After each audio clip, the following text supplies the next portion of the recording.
Ang mabuting balita ng Panginoon ayon kay San Lucas. Papuri sa iyo, Panginoon. Noong panahong iyon, umakyat si Jesus sa bundok upang manalangin. Isinama niya sina Pedro, Juan at Santiago. Samantalang siya'y nananalangin, nagbago ang anyo ng kanyang mukha. Nagniningning ang kanyang kasuotan na naging puting-puti. Di kaginsa-ginsay, lumitaw ang dalawang lalaki, sina Moises at Elias,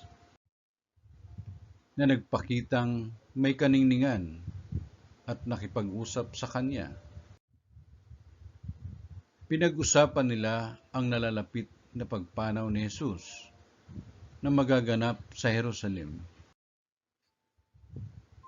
Tulog na tulog si Pedro at ang kanyang mga kasama, ngunit sila'y biglang nagising at nakita nila si Jesus na nagniningning at dalawang lalaking nakatayo sa tabi niya.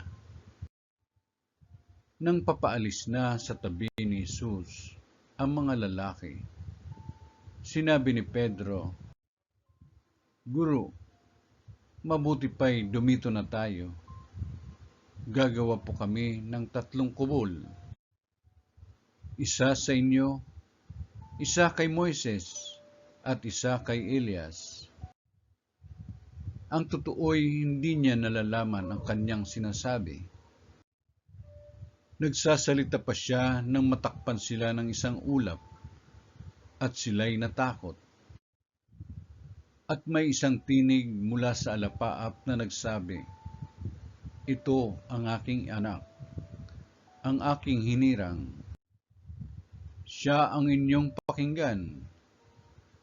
Nang tumigil ang tinig, nakita nilang nag-iisa na si Jesus.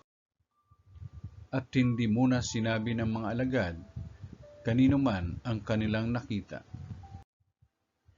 Ang mabuting balita ng Panginoon. Pinupuri ka namin, Panginoong Hesukristo.